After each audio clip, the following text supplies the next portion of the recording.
Look, Glentoran, I'm honoured that you thought of me, but I'm just not interested in managing you. No. But thanks for George Tipton, though. Okay, I've got to go. I'm getting another call. Hello. Matt Murphy, how is my head of youth? You've had a youth intake preview, and? How on earth do we have an Italian?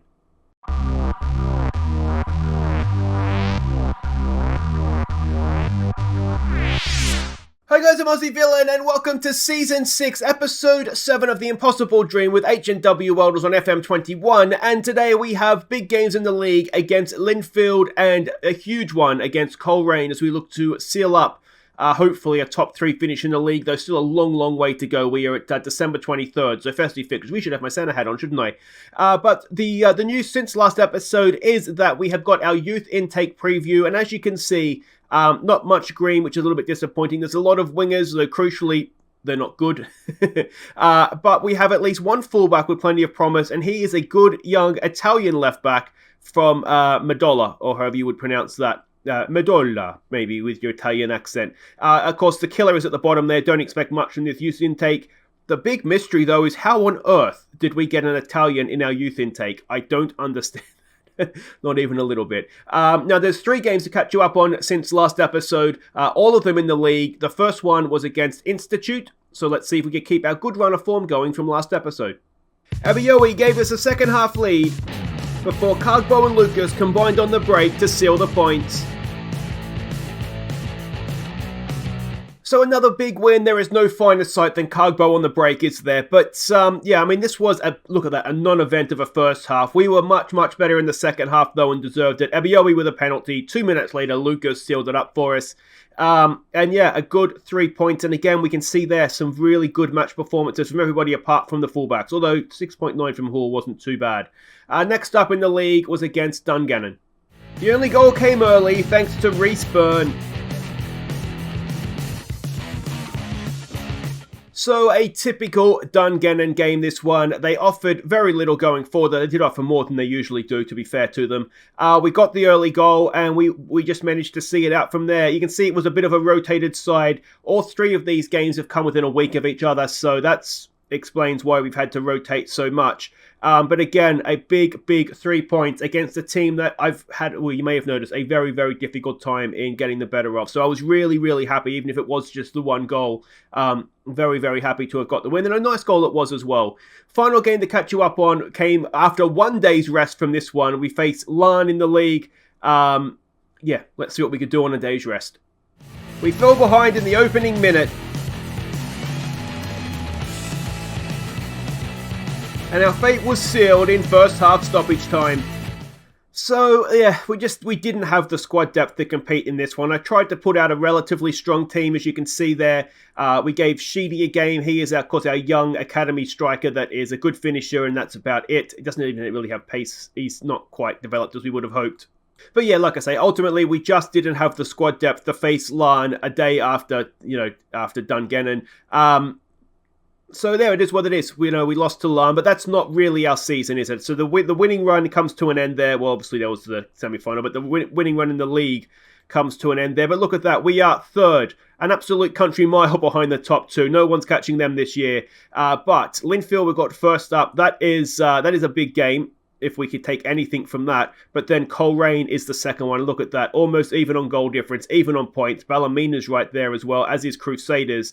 It's very tight at the top. And Glentoran, who offered us a job interview, as you may have picked up there in the intro. Yeah, they're very close. And it looks as though there's a bit of a gap then, and then we'll have sort of the relegation group perhaps. We did get our 5th round draw for the Peaky Blinders Cup. That is against the 2nd tier side in Annig United. We've played them recently, even last season I think we may have played them. And so I'd like to think we'll be able to get that done. And we'll of course be taking that more seriously, because Peaky Blinders Cup, there is European football at the end of that for us if we were to win it.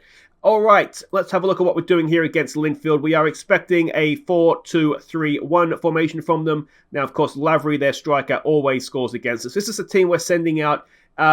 We've done our best to try and keep things fresh. Actually, looking at that, Devine had a heavier match load than Boyle, so we'll make a change there. And we probably want a right back on the bench, so that'll be you there, please, Mr. Luca Houle. Actually, no, you know what I've done there? I've done that on purpose because I want to try and keep Boyle fresh for Coleraine, who I think we have a better chance of beating. All right, so it's Popple in goal. It's Edgar, Denham, and Murphy. Murphy is one of our young centre-backs who does a decent job for us. Devine, again, one of our young players that we're giving some game time to. He plays down the left. Simpson plays down the right. He is not a fantastic wing-back, but he's okay defensively. It's Cundell and Tipton in midfield. It's Simpson, Mr. X-ray vision himself. He plays in behind Roddy and Byrne for this one. And, yeah, let's see what we can do. Okay, so we can see the lineups there away to Linfield. What could possibly go wrong? As I said, Lavery's the man. He always scores against us. Dejoux tends to get a few as well, I think, if I remember correctly. Yeah, no pressure on you here, boys. I can get on board with that. Let's try a fist pump, go out there, make a difference. And, yeah, we'll see what we can do. All right, and here we go. Now, of course, last time we played them, it was the League Cup semi-final, and we were ultimately just a little bit outplayed, weren't we? So hopefully we'll do a little bit better here. Though again, we are favouring squad selection towards the Coleraine game, just because that is the one that, well, you saw from the league table, means a little bit more to us, I think, in terms of what we could do this. Oh, Roddy has given it away in a horrible position, and can we recover from that? We've done okay, actually. Cundell's done well there. Here we go with Reece Byrne. He looks to get it forward, but no dice there. And yeah, we'll just hopefully not concede a goal here. It's becoming a long old highlight though, isn't it? A little bit of good news as we wait for Linfield to inevitably score here. Here it comes. It's so annoying. Cargbo was signed an extension for us, so that's good. We've got him. I think it was a 3-year extension. So that's good. It means John Keister will continue to show up to watch us every week as well. So, you know, it's protecting some gate receipts as well. Roughly the same terms as he's on now. Maybe a little bit bigger bonuses, I think. But £400 a week, which is what he's on, was the most that we could... that's the most we can afford to pay anyway. So, yeah, it's sort of as you were there. But we will be having Cargbo for the next few seasons, which is good because he's an important player for us. And, yeah, I mean, look at that. You concede 1 goal and you drop down to 5th. Unbelievable. Got some work to do here. Edgar heads that clear. Denham gets across. Oh, Jesus. And just like that, it's 2-0. And, yeah, it's all going a little bit wrong, you might argue. Let's try lowering down our tempo. Let's maybe try this. We are already regrouping. Yeah, I'm yet to really come up with an effective game plan to try and...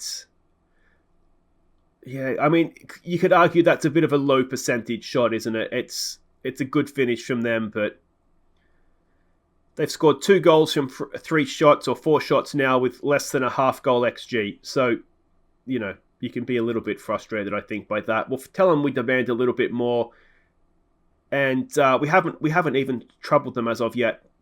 Away, over the bar. Denham maybe did just enough, but it was a pretty good header. It just couldn't quite get over it. All right, is this going to... Oh, Roddy, I think we need to take you off, mate. That's not the first time you've given the ball away. Here they come again. That is not troubling us. All right, so let's try high line. Maybe not suicide high. And counter-pressing them. I do wonder a little bit if I'm being overly cautious against the big two. I mean, we have not threatened at all. Yeah, I do. You know, because we do have some decent players, so that has crossed my mind if we need to be a little bit braver against them. But we seem to have this problem every December, January time where we just get this fixture pile up. And it really hurts us because we have to then rotate our squad. We don't have time to train at all because we're only semi-pro. And we've lost Bobby Roddy. To be honest, maybe that's not the worst thing that could have happened. He was directly involved in one of their goals, wasn't he? So let's make this change. We'll go to wingers. It's as good a time as any to do that. Reece Byrne, you can just go up there as a advance forward for me. And everything else there. Oh, well, we don't really want that happening, do we? So we'll bring Warnick on for Denham. Denham, who do you want to take off? Yeah, Denham, I think, is the one, isn't he? Yeah, we'll take Denham off. And there we go. Well, that's our 3 subs done. So, I mean, second half, you'd say it's been a little bit better, which is nice. Though, as I say that, we're about to concede a third, no doubt. Warnick heads it away. And let's see what we can do here. Tipton and Cundell, don't get yourself sent off here, please, Mr. Tipton. Devine is there. He's not had a great day. He's got a nice block in on that. And here they come again. Forward. No one's at the back post. Simpson's having it. Yeah. They're just really, really good, aren't they?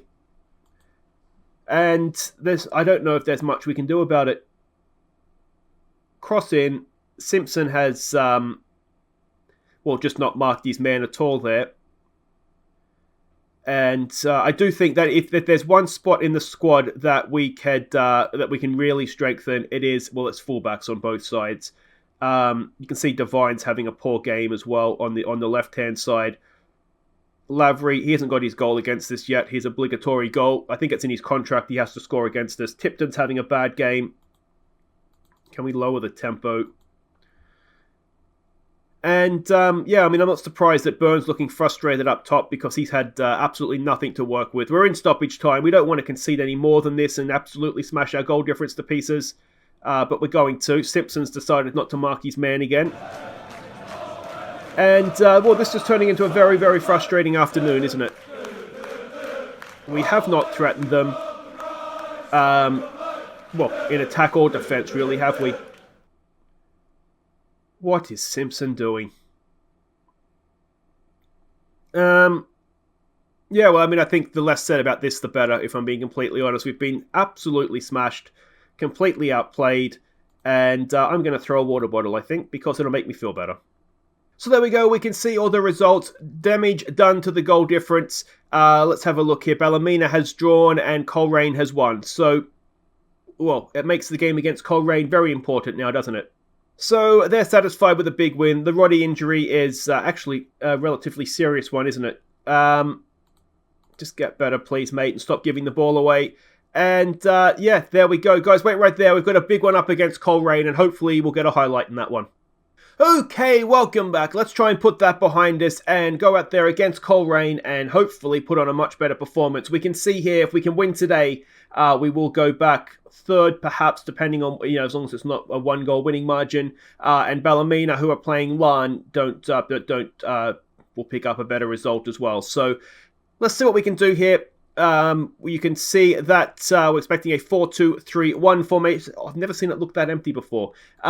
And this is the team we're sending out. It is all change. It's Popple in goal. It's Okocha, Hall, and Murphy as the back three. Hall down the right, Boyle down the left. It's McQuaid and Willis in midfield. Abiowi with Cargbo and Lucas up top. This is more or less our strongest team. Maybe give or take a Tipton or two. Let's hope we can put on a good show. All right, and here we go. And it's Miles Sonar in their. That's right, I forgot I sold him to them. So he will no doubt come back and haunt us, won't he? Only name I recognise in that there, though. And let's see what we can do. And we've lost to Linfield and Larne, not with great results, but to be fair, they're not games we particularly expect to win anyway. So let's go out there and enjoy ourselves. Let's point the finger, say we have faith in them. And let's see what we can actually do, though, now. I'm not sure what to do about Linfield and Larne. They are, obviously they're good teams. They have a lot more money than we do. They do well in Europe. I am wondering if maybe I just, before games, just in general, if I need to be a little bit more confident perhaps, and stop saying again, need a little bit of luck, but Hamza Cargo doesn't need luck. He finds the back of the net, and 11th of the season for him, and we're 1-0 up in the 20th minute. There we go. That's more like it. Finally a goal, and McQuaid with the corner. Cargbo with a nice header at the near post, and that is a thing of beauty, you might say. Miles Sonar looked like he was a guilty party in that as well, which is good. I'll be really annoyed if he comes back and plays well after he was a bit of a shambles for us, wasn't he, at times? After a good start, to be fair to him. McQuaid wins that back nicely. Abiowi has it. He gets past one. He's got Lucas in front. He finds Lucas. Does he in behind? Miles. Oh, Lucas! That is absolutely offside, is he? No, he's not. I saw the linesman standing still. A 30-yarder from Tra Lucas. And I think we may have just seen goal of the season. If that had been ruled out for offside, I would think I would have just gone up and given up and gone home. Oh, that's stunning from Charles Lucas. That's surely goal of the season. Top of my head, I can't think of many better than that. Might even be goal of the series, to be honest. Reminiscent of Luke Bussenbrew against AZ Alkmaar, wasn't it, back in last FM. A wonderful strike. We're 2-0 up, 5 minutes before half-time. Now we know 2-0 is not a great scoreline to go and concede in, because then you get very, very nervous indeed. McQuaid, overlapping run from Boyle. Can we get a cross in? Oh, it's wonderful. It's Charles Lucas, and it's 3-0 before the break. Charles Lucas with his second of the game, 13th of the season. But what about that cross from Peter Boyle? And credit to McQuaid as well for picking out the run right into his, look at that, barely had to break stride. A stunning ball in, and what about that for a finish as well? That looked like football, didn't it? Well done, H&W Welders. We are 3-0 up before half-time, and this is what we can do. I don't know what... Well, I mean, this is also a stronger team than the one we put out against Linfield, and that's just down to circumstance and just the massive fixture pile-up we seem to get every December and January, as I said, during the Linfield game. But, yeah, when we're good, we can be quite good, can't we? McQuaid and Willis exchange passes. There's another ball. Almost. Charlie Lucas, of course, already has one first half hat-trick this season. He ended up getting 5 in that game. Can we get him another one? He's in again here. Charlie Lucas, he does have a first half hat-trick, a 14th of the season. It is 4-0 against Coleraine in the first half. And, well, we're ripping Coleraine to shreds, aren't we? Absolutely destroying them. We've undone all the goal difference damage even, from that first game, and well, another wonderful cross, another wonderful finish, and I mean, there's nothing else to say, is there? Absolutely brilliant from our team. Well done, Welders. That's a first half to remember. 4-0 against Coleraine. Do we just say we're happy? Surely we're not going to throw away a 4-0, are we? So we'll say we're happy with it. Out we go, and well, Charles Lucas, you got 5 earlier this year. Can you go and get a 6? A hat-trick in each half. That'd be nice, wouldn't it? Let's see if he can go and do that. Of course, the way this usually works is that second half tends to sort of just dribble by because both teams know the result is done. We'll demand more. We'll see if we can get a little bit more out of them. 70th minute now. Can we find Charles Lucas again? Ebioe, it's tackled away. Hall is there. He heads it down. I'm not quite sure. That's supposed to be towards Charles Lucas, I think. But there was no one there for us. And here they go coming forward. Boyle, can he get a tackle in here? Are we going to go and lose our clean sheet? Boyle does get something on the ball. Cross comes in. That should be easy for Popple. And this becomes a long old highlight. Hall's in space. He goes up the middle. Straight to Coleraine. Perfect. And here we go. Oh, good save from Popple. But I wonder if we just back it off to positive. We don't necessarily need to attack anymore. They're trying to defend narrower. So if that's what they're going to try and do, we'll just attack with a bit more width, won't we? Simple. And that ends that particular highlight. Let's can we tell them to fire up? Come on, we don't want calm, composed. We want fired up players here. But it doesn't look like no matter what we do, we're going to get much of a reaction here. Ebioe's looking tired. Let's just bring Sinnerton on because give him some match sharpness. And there we go. Did it all in the first half. Wonderful stuff. Charles Lucas hat-trick. 4-0. Another 10 from Charles Lucas. And, well, what a performance that is. Well done, boys. So there we go. Back to third. We start where we finished. Or we finished where we started, I should say. Ballymena, as you would expect, have lost to Larne. Linfield beat Cliftonville. And, yeah, an absolute smashing of Coleraine. And of course, Cargbo plays a game and he's tied, so that's fine. We'll go and put him on the retirement list for the next few games. Charles Lucas, when he's in this form, there is no better striker in Northern Ireland, is there? Keister's watching, of course he is. He's always there for us. And guys, that will do it for today. If you've enjoyed that, one good game, one bad game, but in the end, it all evened out, and it was 4-4. Make sure you hit thumbs up. Subscribe if you're new, and we'll be back next time. I don't think we need to worry about the Irish Cup just yet. I would back us to be able to get the better of them. So we might come back for Longueuil in the league and Larne as well.